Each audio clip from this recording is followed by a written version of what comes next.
Bonjour à tous, bienvenue dans une nouvelle vidéo où je vais faire une mise à jour de ma collection de montres, présenter ce qui a changé depuis la vidéo qui a maintenant quasiment 2 ans, je pense 1 an et demi au moins.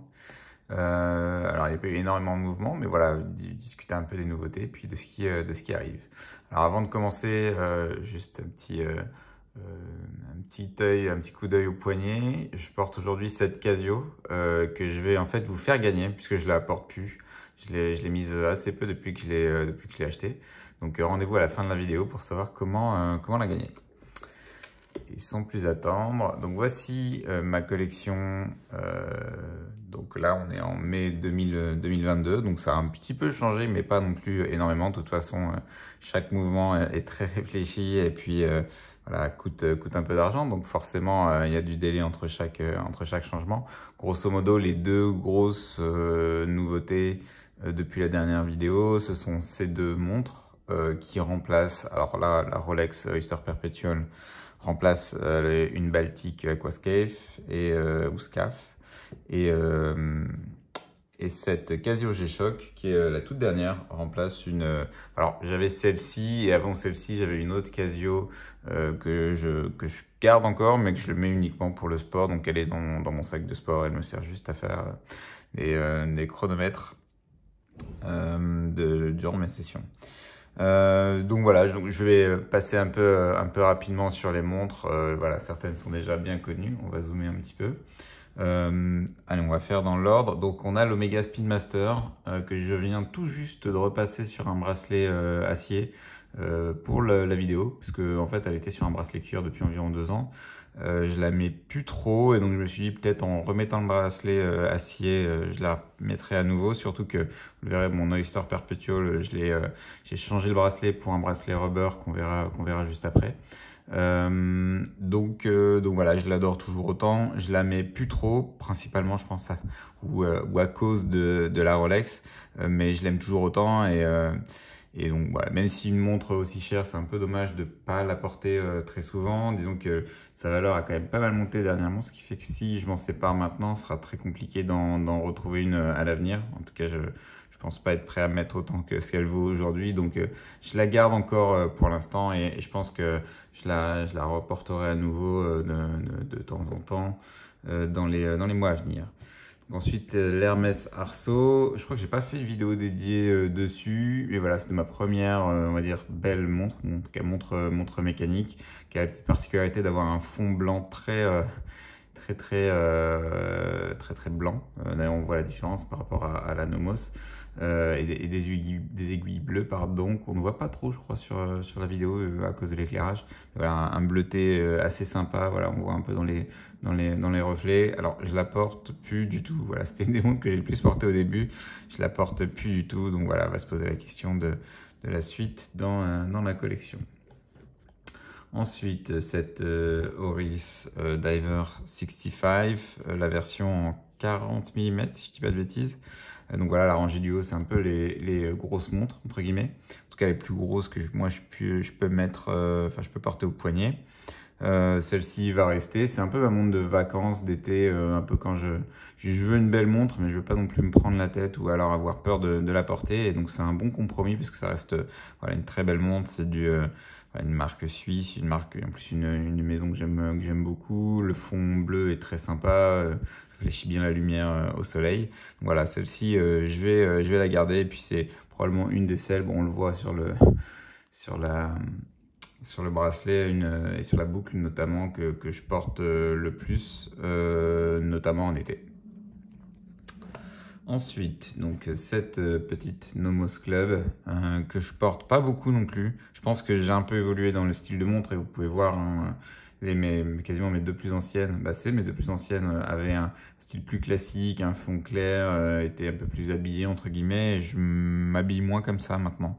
Donc forcément, je les porte moins. Celle-ci, je la mets quand même de temps en temps. Elle est très sympa, elle est extrêmement légère, extrêmement fine.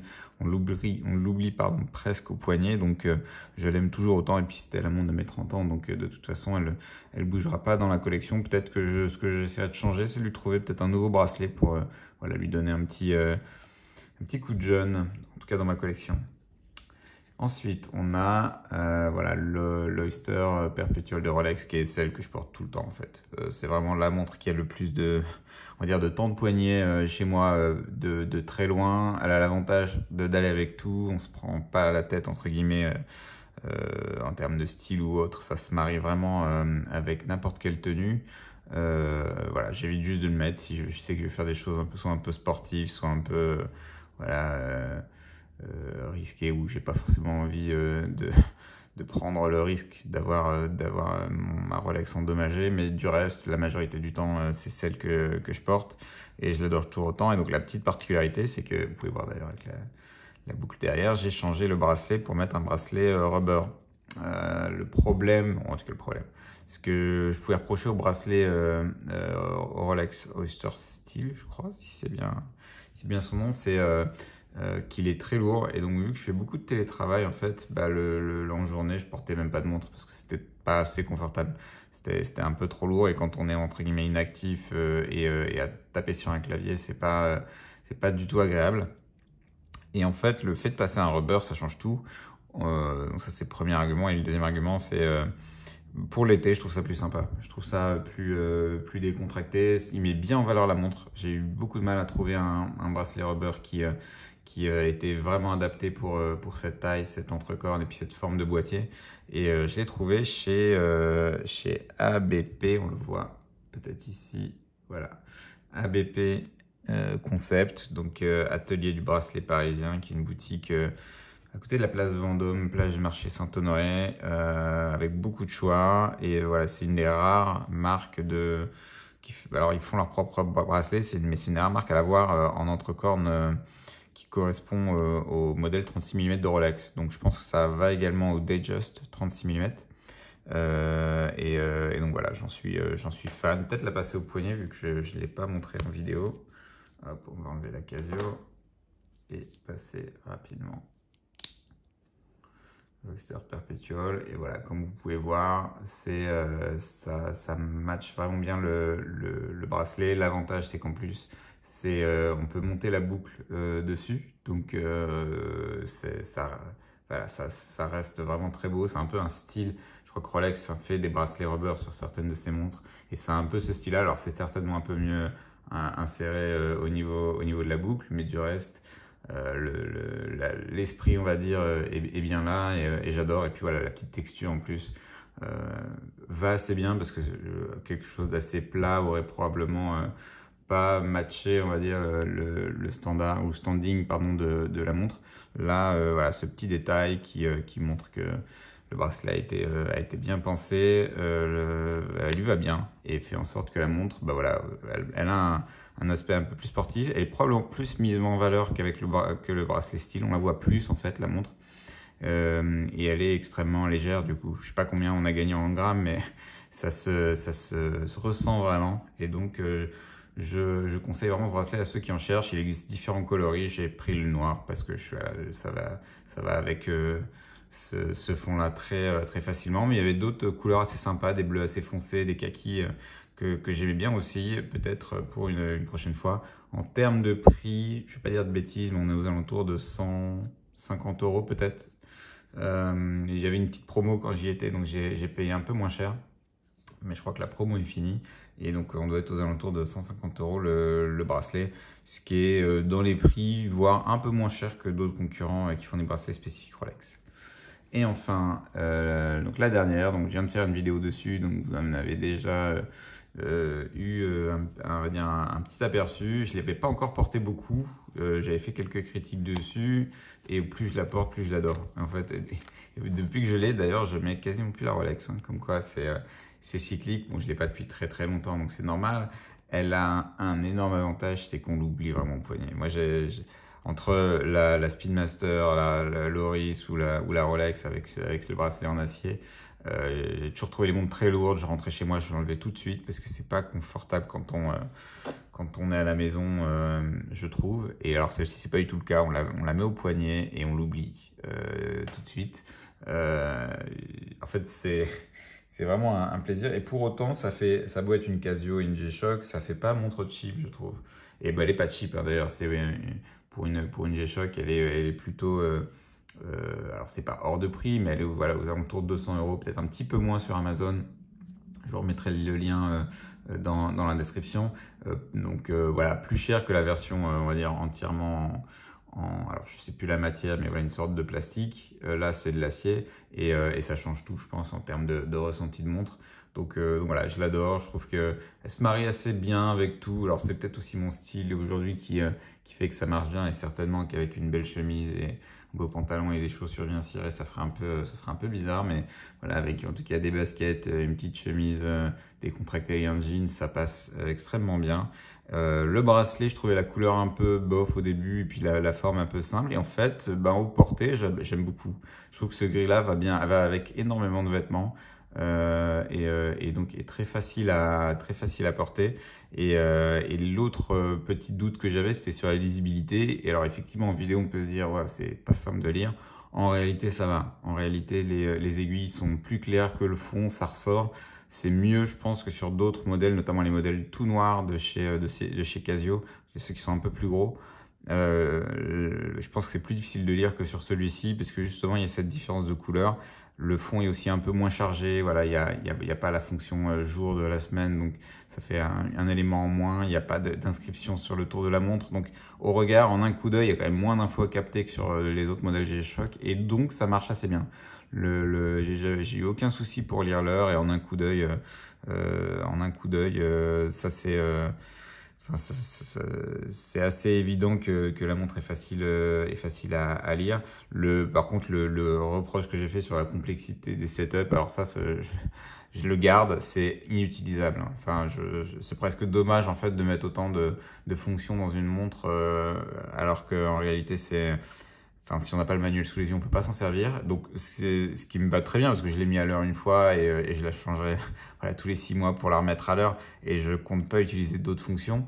Mais voilà, c'est juste à savoir. Je trouve que la montre fait très bien son job de montre pour donner l'heure. Tout le reste, toutes les fonctions supplémentaires, voilà, les fonctions chronomètre, même l'éclairage, je crois que je m'en suis jamais servi. Je crois que c'est là, oui voilà, c'est là.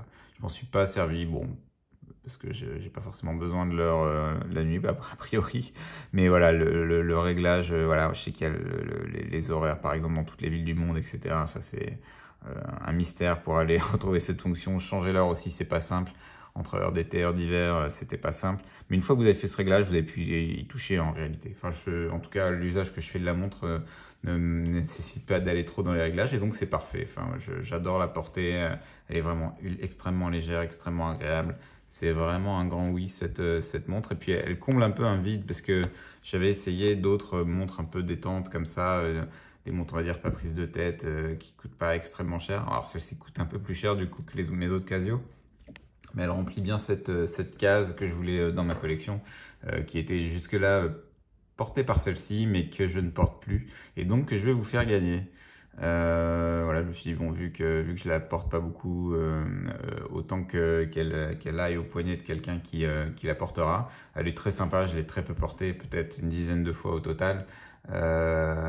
Mais voilà, le fait est que quand on a une collection, il faut faire des choix, et puis c'est le cœur qui parle, on va dire. Donc voilà, ça va être très simple. Je crois que je suis à 1600 abonnés. C'est dès que j'aurai 2000 abonnés, j'irai regarder dans les commentaires de la vidéo, voilà, les différents commentaires. Et donc pour participer, c'est très simple, il suffit de liker la vidéo et de laisser un petit commentaire, soit un avis sur la montre, celle que vous préférez, soit un commentaire sur quel monde vous verriez bien dans cette collection. Posez une question aussi, enfin, ce que vous voulez. Laissez un petit commentaire, likez la vidéo, et puis abonnez-vous pour qu'on puisse dépasser ces 2000 abonnés. La montre, je l'enverrai en France uniquement, donc si vous habitez hors de France, parce que vu que c'est à mes frais, je le ferai. Enfin voilà, ce ne sera pas pour vous, donc c'est uniquement pour ceux qui sont basés en France, et la montre sera envoyée avec sa boîte d'origine, et puis il y aura les manuels. Voilà, il y a tout. Il y a tout dedans, le petit tag. Je ne sais pas s'il y a un manuel, peut-être pas. Bon, en tout cas, il y a un manuel en ligne. Elle est plus simple à utiliser, celle-ci. Et puis elle a la fonction calculatrice qui est assez sympa. Je crois que j'ai fait une vidéo où je faisais le déballage. Donc si jamais vous voulez en savoir plus, rendez-vous sur cette vidéo. Donc voilà, c'est tout pour cette vidéo sur ma collection de montres. J'ai pas trop parlé des projets d'avenir parce que j'en ai pas spécialement à court terme. J'ai des envies, il y a des montres qui me font de l'œil, il y a des montres qui me plaisent beaucoup. Pour en citer quelques-unes, j'aime bien la Tudor Black B36, notamment en couleur bleue. J'aime aussi toujours la Baltic Aquascaphe que j'ai malheureusement vendue et que je regrette toujours. Donc peut-être qu'elle reviendra dans la collection si je trouve une bonne affaire. Et puis je commence à regarder un peu d'autres types de montres, notamment l'IWC, enfin IWC, vu comme on peut le prononcer, la montre, la version ingénieure en fait, qui a on va dire, différents looks et différents designs au travers des temps. Il y en a un qui me plaît particulièrement, mais qui n'est pas extrêmement facile à trouver. Donc voilà, je regarde un peu d'un œil. C'est probablement pas un achat à court terme parce qu'il faudra que je fasse de la place dans la collection et puis que je puisse financer ces nouveaux achats, pardon. Mais ça fait partie de ce que je regarde à l'avenir. Donc voilà. Donc n'hésitez pas, comme je le disais, à mettre un petit commentaire. Ça vous permet de participer au concours pour gagner la Casio. Et puis moi, ça me fait toujours un plaisir de discuter et puis de répondre à vos questions en dessous de la vidéo.